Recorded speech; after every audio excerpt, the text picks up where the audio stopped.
Olá, seja bem-vindo ao meu canal Vlogs da Nai. Se você é novo por aqui, deixe a sua inscrição, seu like, compartilhe com pessoas que amam ler, gostam muito de literatura. Se você já é de casa, se você já é inscrito, seja bem-vindo mais uma vez. É muito bom ter você aqui comigo.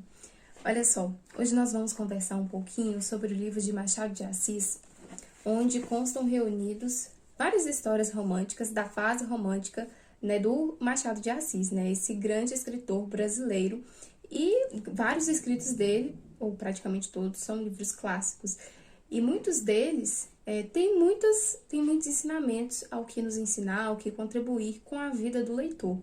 Eu acho muito bacana que, pelo menos nessas histórias de Machado de Assis, porque também é o meu primeiro contato com o autor, ele sempre, às vezes, pede opinião do leitor.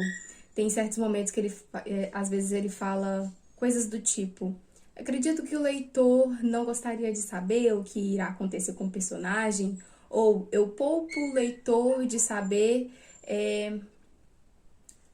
os próximos capítulos ou detalhes de alguma carta, como foi nessa história que aconteceu aqui nessa história. E olha só, o nome dessa história que hoje eu li chama-se Uma Águia Sem Asas. E nesta história vai relatar os gracejos de 3 rapazes que são amigos, onde eles querem conquistar a mesma menina. A menina chama-se Sara, ela possui 22 anos, e aqui Machado de Assis descreve ela sendo uma moça muito graciosa, muito linda, né? Apetitosa aos olhos, vamos dizer assim, né? Pela sua beleza. E ele vai dizer o seguinte: Sarah Hope era solteira. Por quê? A sua beleza era incontestável. Reunia a graça brasileira, a gravidade britânica, e em tudo parecia destinada a dominar os homens. Olha só. E o seu pai, ele se chamava James Hope, ele tinha vindo para o Brasil em 1830, se naturalizado aqui no Brasil e casado com uma brasileira. Ele vivia em Rio Comprido, e ele tinha também um filho, que tinha aí por volta de seus 26 anos, chamava-se Carlos Hope.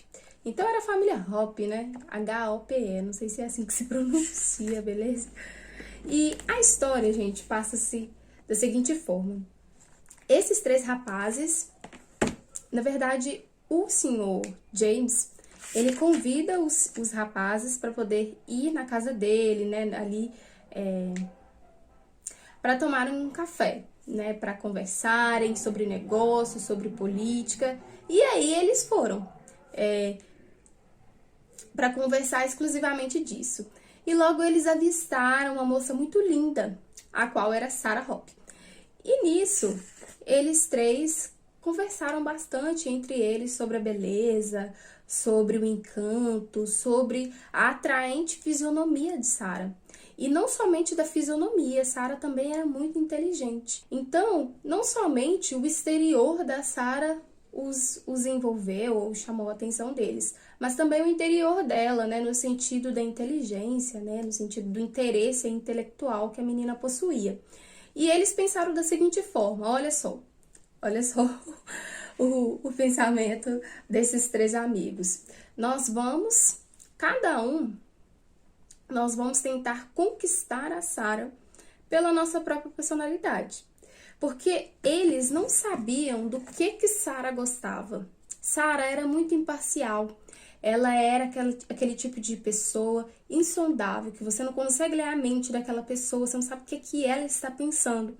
Então, o que eles pensaram? Esses amigos chamavam-se Carlos, Andrade e Jorge. E foram assim que eles foram fazendo, né? Cada um tentava marcar algum encontro ou se aproximar cada vez mais de Sarah.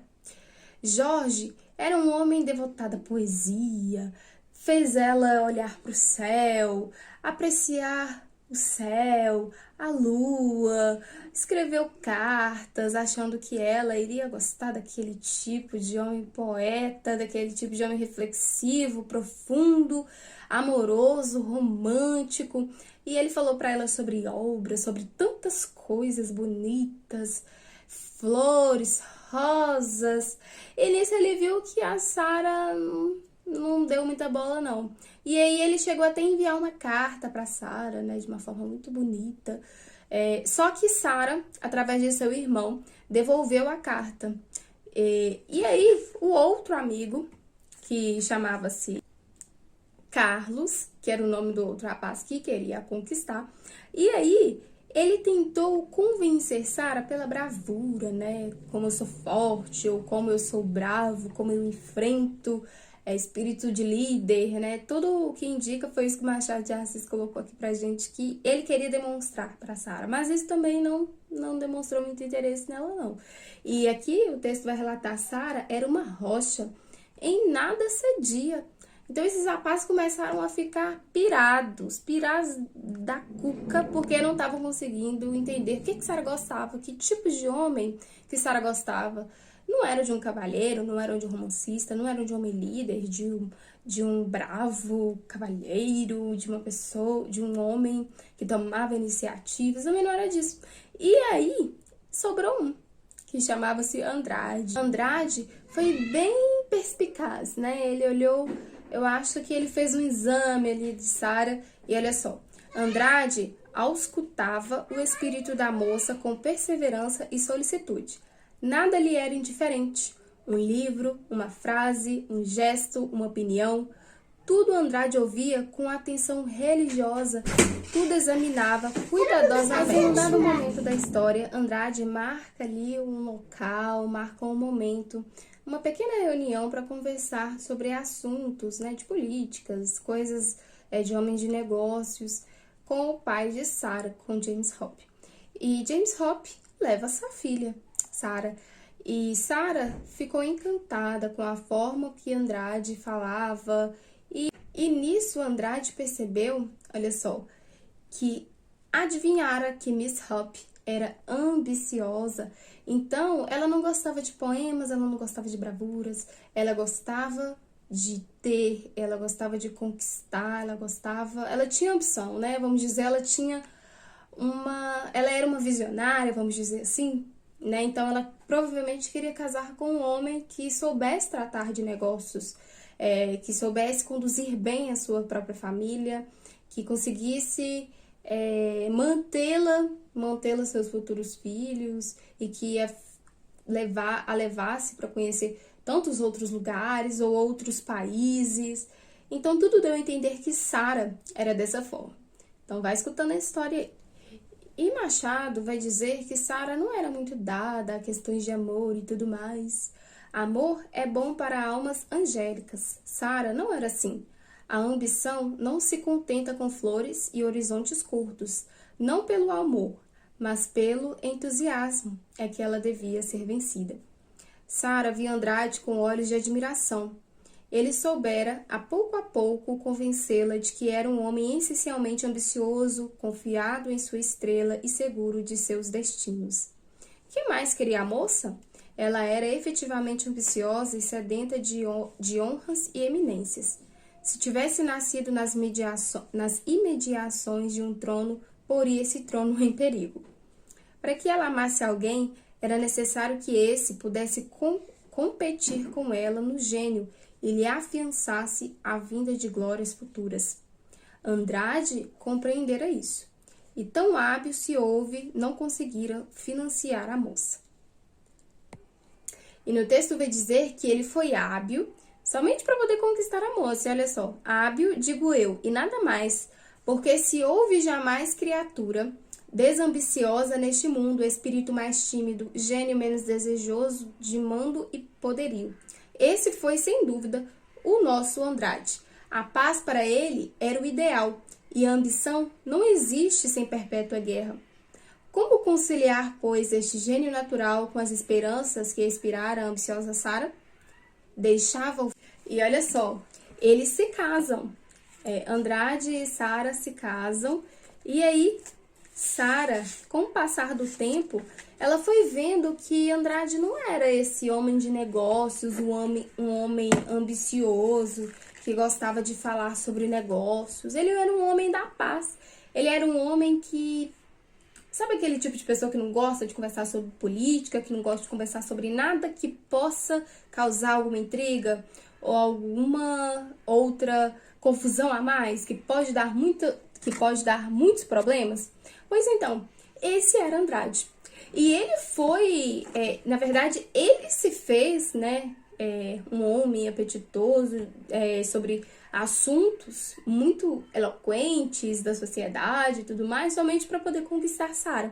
E quando Sara, no dia a dia, foi vendo que ele não era nada daquilo, foi caindo a ficha dela, né? Ela ficou bastante decepcionada e aquilo foi tirando as expectativas dela sobre ele, de que ele seria um homem grande, um homem da sociedade, um homem referência, e que até então a vida foi um caminho semeado de flores, mas o amor não podia tudo numa aliança iniciada pela ambição. Como os dois casaram, né, formaram uma aliança. A pouco e pouco iam manifestando-se as preferências do rapaz por uma vida calma e pacífica, sem ambições nem ruído, ao contrário de Sara. Sara começou a notar que a política e todas as grandezas do Estado aborreciam sobremaneira o marido. Lia alguns romances, alguns versos e nada mais. Aquele homem que, pouco antes de casar, parecia destinado a mudar a face do globo. Política era para ele sinônimo de dormideira. Tarde conheceu Sara quanto se havia se enganado. Então Sara sentiu-se desenganada. E ele, após o casamento, depois de um tempinho de casados, ele revela a ela sua real personalidade. Ele vai dizer o seguinte: olha, Sara, disse ele, vês este céu dourado e esta natureza tranquila? A moça não respondeu. Isto é a vida, isto é a verdadeira glória, continuou o marido. Tudo mais é manjar de almas doentias. Então, para ele, isso era vitória, isso era desfrutar a vida, que realmente, né, é uma coisa muito boa. E aí a Sara ficou profundamente tristonha, foi desenganada por esse Andrade, né, por esse marido com quem ela se casou, ela achando que ia casar com um homem que ia mudar, né, a face da terra, que com as suas ideias ele iria implementar, iria para outros mundos, e iria ser um homem muito dinâmico, mas ele se demonstrou um homem totalmente contrário. Não que ele não fosse capaz de fazer isso, talvez, mas sim porque os seus objetivos de vida eram outros. E aí, no final dessa história, vai dizer o seguinte: quis Deus. E aí, no final dessa história, Machado de Assis vai apresentar uma reviravolta ou uma mudança de pensamento. E ele vai dizer o seguinte: Sara disse adeus às ambições dos primeiros anos e voltou-se toda para outra ordem de desejos. Como se ela tivesse se adaptado à mentalidade, ao estilo de vida do seu marido. E aí quis Deus que ela os realizasse. Quando morrer, não terá página alguma na história, mas o marido poderá escrever-lhe na sepultura. Foi uma boa esposa e teve muitos filhos. Então aqui parece que Machado de Assis queria demonstrar para o leitor o que realmente importa, né? Ter muitos títulos, conquistar muitos prêmios, conquistar muitos certificados, vamos dizer assim, hoje é muito glorioso, né? Eu acho que em toda a vida sempre foi muito glorioso ter esse tanto de título, né? Ser reconhecido mundialmente, né? Ter seu nome em banner espalhado para todo lugar como referência. Mas o que ele traz pra gente é que muitas vezes nós precisamos olhar para dentro também, né? Muitas vezes as pessoas são líderes só com os de fora, mas com os de dentro, com os da própria casa mesmo, eles não são. E isso mostra que os nossos sonhos nem sempre dependem de nós, né? Tem muitas coisas que eu quero muito fazer, eu acredito que você também quer muito fazer, mas que não depende só de você para se realizar. Depende de outras pessoas, às vezes depende do governo, às vezes depende da sua família, por aí vai. Então tem muita coisa que não depende de você. E esse sonho que Sara tinha, se você pensar comigo, não é um sonho, ela era ambiciosa, mas para estar ao lado de alguém que também era ambicioso. Então não era um sonho para ela realizar, ela só tinha um desejo. Mas ela queria que o outro realizasse. Então ela queria que o marido dela, o futuro marido dela, realizasse isso e que ela se sentisse totalmente completa, realizada. Então assim, era um sonho dela, mas que o outro deveria realizar. Eu acho que o que fica, o essencial, é você ter pessoas para amar. Razões para acreditar. E por aí vai. Eu acredito que é nessa linha de raciocínio que Machado de Assis gostaria de atuar na mente do leitor.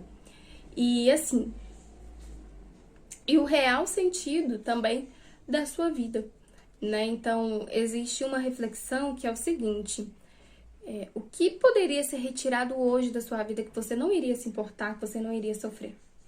Provavelmente poderia retirar seu carro, suas roupas, outras coisas, mas não tocar na esposa, no filho, no esposo, no sobrinho, por aí vai, na família. Eu acredito que a família vem em primeiro lugar nesse caso. Mas é uma reflexão muito bacana que você pode fazer aí com você mesmo. Eu acredito que eu disse tudo que eu queria falar, né, nesse caso aí de Sara. E nesse caso o Andrade até que saiu bem, né? Casou com a menina que ele queria, enganou-a. O que não é lícito a ser feito, ao meu ver, foi totalmente errado. Mas eu não sei. Acredito que Machado de Assis não tocou muito no assunto por ser Em Nome do Amor. Não sei. Mas enfim. Essa foi a nossa resenha de hoje, gente. Eu acredito que... Nossa conversa, na verdade, né? Eu acredito que tenha aí falado com vocês. Acredito que vocês podem... Acredito não, né? Eu espero que vocês recebam aí no coração de vocês conforme a necessidade. E que essas histórias, todos os meus vídeos possam edificar a vida de vocês, porque senão não teria sentido eu estar aqui. E a gente se vê no próximo vídeo. E antes, na verdade, de eu dar o adeus, eu vou mostrar pra vocês o livro que eu estou lendo, Era Uma Vez Uma Mulher, de Márcia Helena Brandão Loureiro. Essa mulher, ela é valadarense, eu não sabia disso. Valadares fica do ladinho aqui da minha cidade. Valadares fica em Minas Gerais, né? E Conselheiro Pena fica perto de Valadares. E assim, tudo que a gente precisa, a gente vai em Valadares. Então, Valadares é uma cidade muito querida, assim, sabe? Muito perto. Então, pelo que eu saiba, Márcia Helena, ela é uma autora valadarense. Então, estou lendo, vou ficar muito feliz de trazer resenha aqui pro canal desse livro. Eu espero que a gente possa conversar, bater um papinho. Se você conhece essa autora, você pode deixar pra mim aqui nos comentários, que eu vou procurar saber um pouquinho da biografia dela. Eu procurei no Google, mas eu não encontrei. E assim, aqui tem poemas, poesias, assim, de décadas. Coisas que eu acho que sua mãe nem pensava em te ter, minha mãe nem pensava em me ter, sabe? Mas tá aqui. Então, inclusive hoje eu estava lendo esses 2 livros. E eu espero mesmo, de coração, que esse vídeo tenha contribuído aí na sua vida de alguma forma, tá bom? Que vocês possam certificar a inscrição de vocês aqui no canal. A gente se vê aí no próximo vídeo.